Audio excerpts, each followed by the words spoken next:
¿Qué tal amigos? Bienvenidos a un nuevo encuentro. Hoy vamos a estar conversando acerca de la segunda vuelta de Cristo, pero con una interpretación un poco diferente. La segunda vuelta de Jesús según el Islam. Vamos a citar de las fuentes islámicas para responder una gran pregunta. ¿Para qué regresa Jesús? Porque esto es muy importante en cuanto a la significancia de la figura de Jesús, de acuerdo a lo que tenemos en las diferentes narraciones, y voy a entrar directamente con las respuestas según el por qué los musulmanes esperan la segunda vuelta de Jesús, porque ellos también están esperando, igual que los cristianos. Y es muy importante definir de que hay diferentes interpretaciones en cuanto al para qué regresará Jesús según las diferentes versiones cristianas, en este caso también el Islam. Recordemos, por ejemplo, de que antes de entrar a la respuesta del Islam, pero recordemos, por ejemplo, que muchos grupos cristianos piensan que Jesús regresará por diferentes motivos. Hay grupos cristianos que dicen que Jesús regresará una segunda vez para arrebatar a lo que llaman ellos la iglesia, o sea, llevarse a los escogidos, y unos pocos se quedarán en la tierra. Otros dicen que viene a llevárselos a todos. Otros grupos dicen que Jesús regresa como para restaurar la tierra en un paraíso y acabar con la enfermedad, la vejez, la muerte, y que todo el mundo lo acepte como el Mesías. Para los judíos no esperan que regrese nada, y si Jesús regresa, bueno, ellos no tienen nada en contra de Jesús. Los judíos lo que dicen es, bueno, que venga cualquiera, así dicen los judíos. Lo importante es que venga y que cumpla las profecías y que la tierra se transforme en un paraíso, que no haya más muerte ni nada. No importa si es Jesús o que si es otro, dicen los judíos. Ahora, en el Islam hay una visión que es un poco interesante porque es similar a la que tienen los cristianos, pero tiene un poquito de variación. Primeramente, para los musulmanes, Jesús regresará para hacer frente al anticristo, que se llama Ad-Dajjal.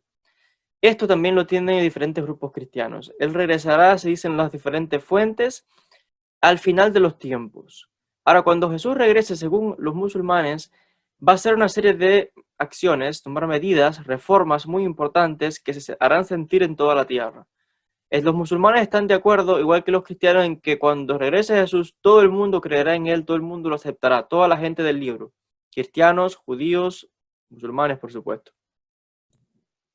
Ahora, ¿qué dicen las fuentes islámicas específicamente sobre lo que va a hacer Jesús una vez que regrese?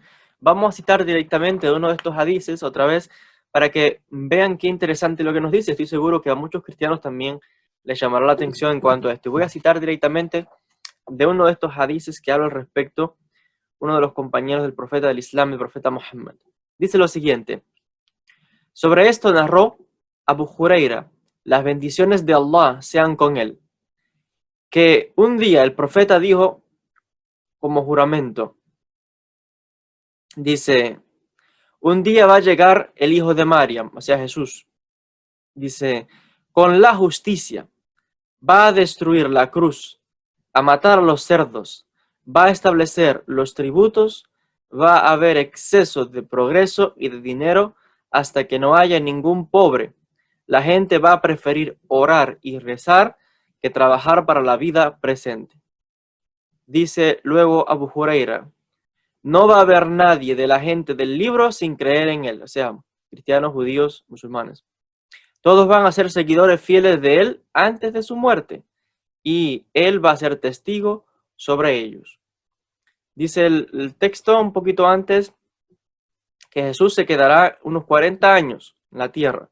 Va a lograr establecer la paz y la justicia entre la gente. Dice que va a haber mucho progreso económico, se va a destruir al anticristo y que va a haber cosas maravillosas. Es muy interesante la descripción que está dando aquí en cuanto sobre lo que va a hacer Jesús una vez que regrese según la opinión del Islam. Porque fíjense qué interesante cuando está diciendo que llegará y dice que va a destruir la cruz. ¿Qué significa esto literalmente? Bueno, es difícil de comprender. Alguien podría decir que Jesús regresa para destruir literalmente, ¿qué cosa? Las iglesias. Esto iría en contra de las mismas creencias de los cristianos. Porque pues, recuerden que para los musulmanes Jesús es musulmán, no cristiano. Entonces Jesús regresará para los musulmanes, en su entendimiento regresará para ellos. y luego va a hacer justicia para todas las personas. Claro, los cristianos que están esperando a Jesús también dirán, pero bueno, ¿cómo que se fue con otra gente? Tremendo problema entonces. Bueno, el asunto es que dice que va a eliminar la carne de cerdo. Dice, va a establecer los tributos y va a haber exceso de progreso y dinero. La gente va a preferir orar y rezar. Ahora, esto es muy interesante porque, bueno, incluso pudieran parecer temas un poco triviales, ¿no? Va a venir a qué hacer, a eliminar la carne de cerdo. Así que cosa, se le acabó el negocio a los vendedores de carne de cerdo porque le van a cerrar le van a cerrar el negocio. Eh, esta narración realmente no sé cómo yo podría definirla, ¿no? Que si es realmente objetiva o está un poco circunstancial por, digamos que en su momento el conflicto que había entre el mundo islámico y el imperio bizantino, que era cristiano. Entonces, claro, la narración está diciendo claramente en contra de lo que se aceptaba en el mundo bizantino cristiano de aquella época, que finalmente el imperio bizantino fue derrotado. Y por eso dice, bueno, regresará a acabar con la cruz. ¿Qué significa la cruz? Los que llevaban la cruz con los que están luchando los musulmanes en aquella época, estamos hablando aquí del siglo 8, siglo 9, pues era el imperio bizantino, que recordemos que tenía su capital en Constantinopla, lo que hoy día es Estambul. Y fueron grandes batallas entre estos grandes imperios, y fueron los que hicieron la fuerza grandemente, luego después con la época de las cruzadas. Entonces, estas son indicaciones de que como que se vencería sobre el mundo cristiano. La cruz, la carne de cerdo, son cosas que los cristianos aceptan. Entonces, claro, la interpretación que se da aquí es como una interpretación donde va a haber una victoria de, pues parece ser, del Islam sobre otras creencias, aunque está diciendo claramente de que al final todos van a aceptarlo, todos tendrán que someterse a este Jesús que es musulmán para los musulmanes. Lo cual otra vez es muy, pero muy interesante ese tipo de definición o de explicación que está dando este hadith según la tradición del Islam.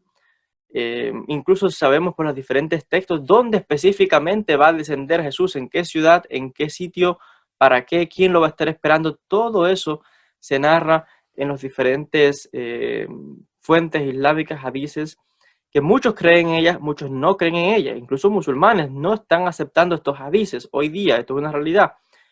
Cada vez más y más son los musulmanes que están diciendo nosotros no aceptamos estos hadices porque no saben si en verdad vino del profeta o no. Una gran tradición a través de los años siempre ha dicho, todo esto son los dichos y hechos del profeta Muhammad. Pero hoy día en el mundo moderno muchos musulmanes lo están rechazando y están tomando solamente el Corán. Lo menciono como dato curioso solamente. Sea como sea, es muy interesante el por qué regresará Jesús según el Islam y que claro, los cristianos por supuesto que no van a estar de acuerdo con esto que estoy diciendo yo y lo estoy planteando con todo respeto, no estoy aquí enfatizando nada, estoy explicando una creencia que tiene un grupo religioso, claro, puede estar en contraposición con otras creencias, en este caso del mundo cristiano. Es muy interesante de todas formas, por eso lo comparto, porque muchos cristianos estarán pasmados, ¿no? De que en el Islam crean en Jesús, de que en el Islam tengan una serie tengan tan alta estima al profeta Jesús, así que es muy, muy significativo. Así que también para nosotros los historiadores que nos dedicamos al estudio de estos temas, al estudio de las religiones comparativas, claro que también es fascinante y podemos trazar, ¿no? De dónde vienen las fuentes, etcétera, etcétera. Les agradezco a todos por la atención. Como habrán visto, hoy tenemos un set un poco diferente, con el background un poco diferente. Digamos que estoy haciéndolo como periodo como de prueba, ¿no? A ver cómo salen los vídeos con estos backgrounds de fondo. Y claro, en consonancia con el vídeo que estamos haciendo hoy acerca de Jesús en el Islam. Gracias a todos por la atención, les envío mis saludos y hasta un próximo encuentro.